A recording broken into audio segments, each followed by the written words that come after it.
Hello everyone, welcome to learning science. आज का topic है variation of viscosity of a liquid with temperature. आज हम देखते हैं कि जो विस्कोसिटी होता है लिक्विड का वो टेम्परेचर के साथ कैसे चेंज होता है। In this case the liquid is taken in a beaker and maintain at any desired temperature noted on the thermometer TH। इस केस में जो लिक्विड है उसको हमें एक बीकर में लेना है। बी हमारा बीकर है और उसको मेंटेन करना है किसी भी डिजायर्ड टेम्परेचर पर।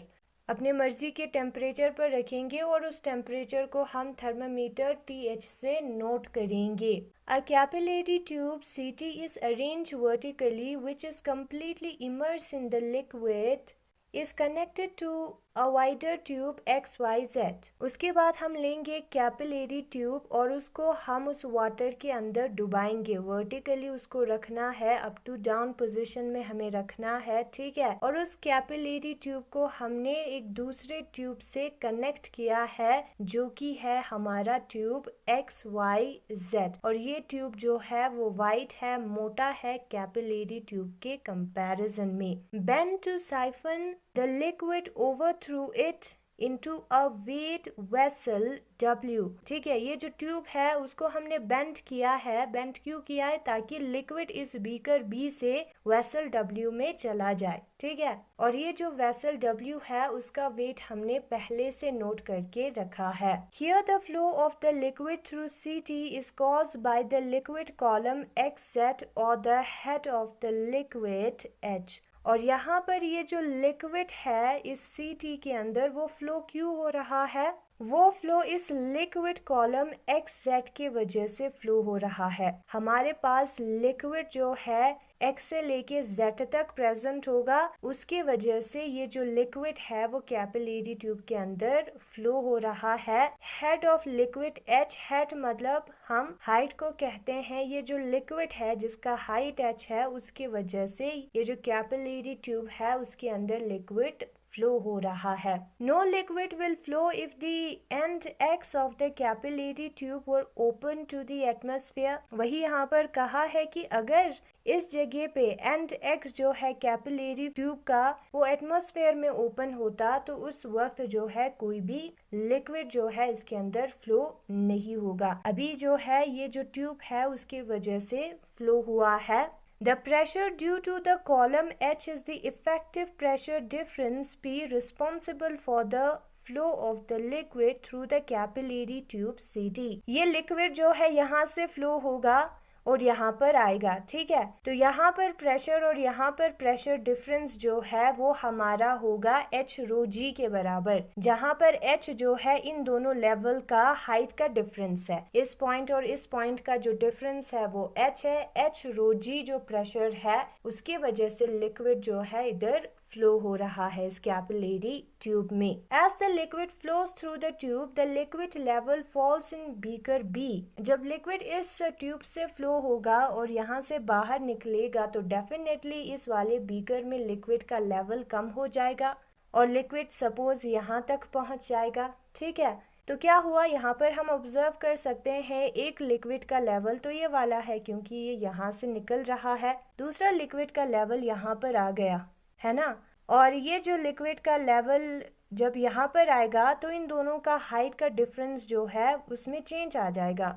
जो हेड है जिसको हम हाइट कहते हैं उसमें चेंज आ जाएगा। वही यहाँ पर लिखा है thus altering the head of liquid H। और जो लिक्विड H है उसके हेड को वो ऑल्टर करेगा। ये जो हाइट H है उसमें चेंज आएगा। हाइट में डिक्रीज हुआ है ना, ये लिक्विड जो है यहाँ पर पहुँच गया तो इस लेवल और उस लेवल के डिफरेंस का जो H है उसमें चेंज आएगा। नाउ अगर हमें उसको चेंज नहीं करना है तो क्या करना होगा? To maintain it constant throughout the experiment. पूरे एक्सपेरिमेंट में इस हाइट को कांस्टेंट रखने के लिए, इस H को कांस्टेंट रखने के लिए हमें क्या करना होगा?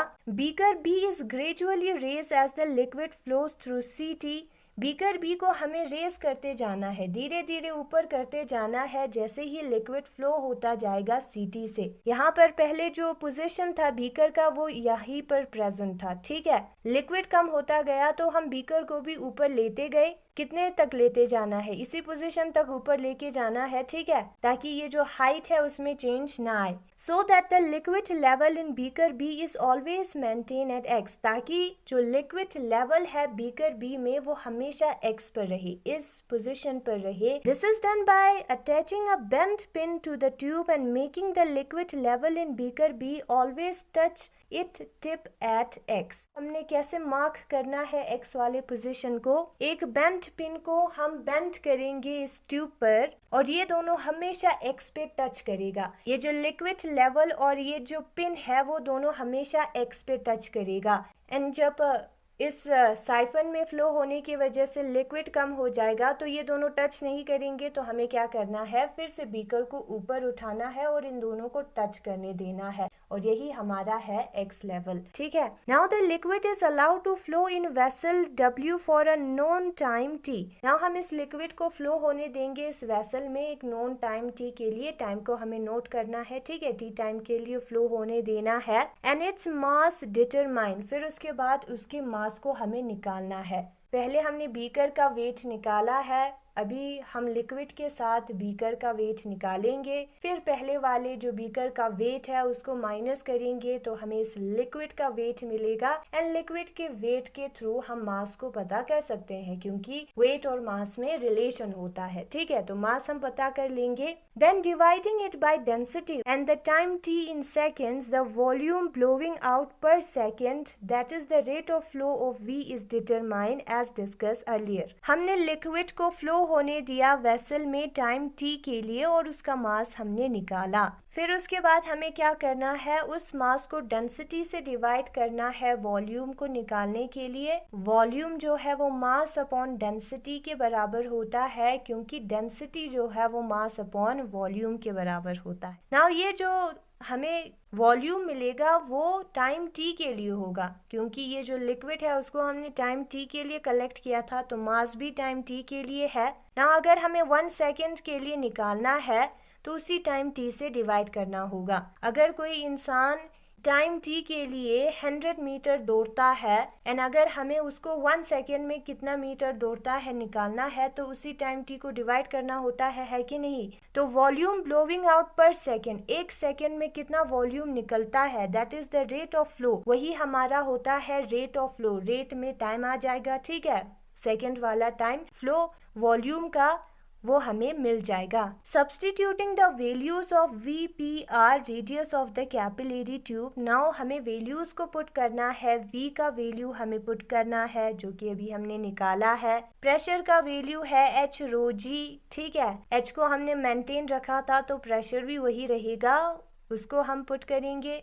R का वैल्यू भी हमें पुट करना है जो कि हमारे कैपिलरी ट्यूब का रेडियस है। And length of the tube, जो कैपिलरी ट्यूब है उसके लेंथ का भी वैल्यू हमें पुट करना है पॉइसलीज फॉर्मूला में, जो कि यहाँ पर दिया है, eta is equal to P/R⁴ divided by 8VL। हम कैलकुलेट कर सकते हैं ईटा के वैल्यू को, which is our coefficient of viscosity एक लिक्विड के लिए। अब बात का मतलब यही है कि उस बीकर को हमने किसी पर्टिकुलर टेम्परेचर पे रखा होगा। अगर हमने हीट दिया है तो वो गर्म होगा, अगर उसको हमने एक आइस के अंदर रखा है तो वो ठंडा रहेगा, ठीक है। The whole experiment is repeated with the liquid at different constant temperature. फिर इसी एक्सपेरिमेंट को हमें रिपीट करना है टेम्परेचर को चेंज करके, लेकिन वो टेम्परेचर जो है हर एक्सपेरिमेंट के लिए कांस्टेंट होगा। कांस्टेंट कैसे रहेगा, बात के थ्रू रहेगा।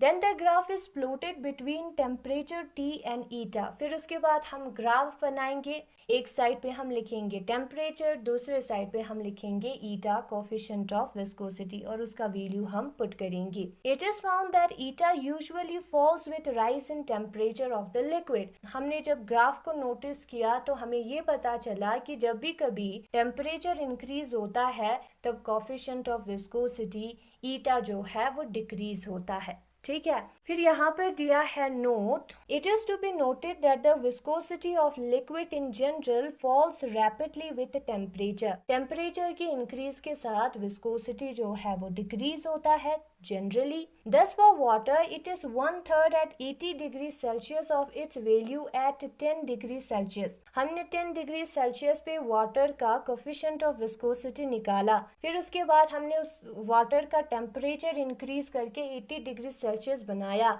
एंड जब हमने नोट किया कोफिशिएंट ऑफ विस्कोसिटी के वैल्यू को, तो वो 1/3 हिस्सा बन जाता है। जो पहले वैल्यू था उसको डिवाइडेड बाय 3 करेंगे, वो वाला वैल्यू हमें मिलता है। The earliest empirical formula giving variation of viscosity with temperature is due to Slot, namely eta is equal to eta naught divided by 1 plus alpha t plus beta t का square, where alpha and beta are constant। जो पहला formula था जिसमें viscosity का variation temperature के साथ दिया था, वो स्लॉट ने दिया था, और वो इक्वेशन यहाँ पर दिखाया है, जहाँ पर अल्फा और बीटा जो है वो कांस्टेंट है। यहाँ पर ये जो ईटा है वो हमारा कोफिशिएंट ऑफ विस्कोसिटी है T डिग्री सेल्सियस पर, ईटा नोट जो है वो हमारा है coefficient of viscosity 0 degree Celsius पर, और ये जो स्मॉल t है वो हमारा टेम्परेचर है। ठीक है, this is however hardly accords with actual experimental results. लेकिन ये जो है अग्री नहीं करता था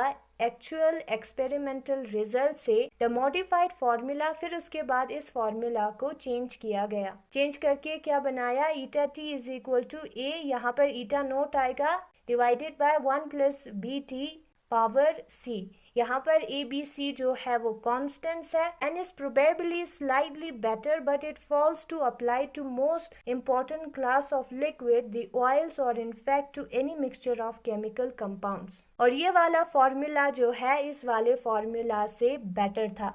यहाँ पर ईटा टी हम लिखेंगे, ठीक है, या ईटा भी हम लिख सकते हैं। ईटा टी हमारा है coefficient of viscosity T degree Celsius पर, ए और बी कांस्टेंट है, टी हमारा टेम्परेचर है T डिग्री सेल्सियस, सी भी कांस्टेंट है यहाँ पर। अब ये बेटर था पहले वाले से, but it fails to apply to most important class of liquid. जो इम्पॉर्टेंट लिक्विड्स थे उसके लिए ये अप्लाई नहीं होता था। फॉर एग्जाम्पल ऑयल्स के लिए अप्लाई नहीं होता था, या कोई भी मिक्सचर हो केमिकल कंपाउंड्स का, उसके लिए ये चीज़ जो है वो अप्लाई नहीं होता था। फाइनली द रिलेशन, फिर आखिर पर जो है ये वाला रिलेशन आया, eta V power 1/3 is equal to A E power C upon V T. यहाँ पर थोड़ा सा प्रॉब्लम है, ठीक है, यहाँ पर ईटा वी पावर 1/3 है is equal to A E power C upon V T है, और ये जो है किसने दिया था, एंड्रे ने दिया था, where V is the specific volume, जहाँ पर ये जो v है वो स्पेसिफिक वॉल्यूम है, and t the absolute temperature, और t हमारा एब्सोल्यूट टेम्परेचर है, a और c जो है वो कॉन्स्टेंट्स है। ठीक है, इस प्रोबेबली द मोस्ट सेटिस्फैक्ट्री सो फार, और अभी तक जो है ये सबसे सेटिस्फैक्ट्री फॉर्मूला है, सेटिस्फाई करता है। ठीक है, ये फॉर्मूला अप्लाई होता है, सही है ये formula. Does not apply to the most important liquid, लेकिन जो मोस्ट इम्पॉर्टेंट लिक्विड है हमारा वाटर, उस पर अप्लाई नहीं होता है ये, उस पर ये फॉर्मूला काम नहीं करता है। As also to some tertiary alcohols, और कुछ एल्कोहल्स पर भी ये, टर्शरी एल्कोहल्स पर भी ये काम नहीं करता। In fact no relationship between viscosity and temperature of general validity for all liquids has so far been establish, बल्कि ऐसा एक फॉर्मूला, ऐसा एक रिलेशनशिप विस्कोसिटी और टेम्परेचर का जो कि हर लिक्विड्स पे अप्लाई होता हो, वैसा अभी तक नहीं निकला है। ठीक है, तो यही है आज का टॉपिक, और अगर आपको ये वीडियो पसंद आया तो इस वीडियो को लाइक करिए, लर्निंग साइंस को सब्सक्राइब करिए। Thank you so much for watching.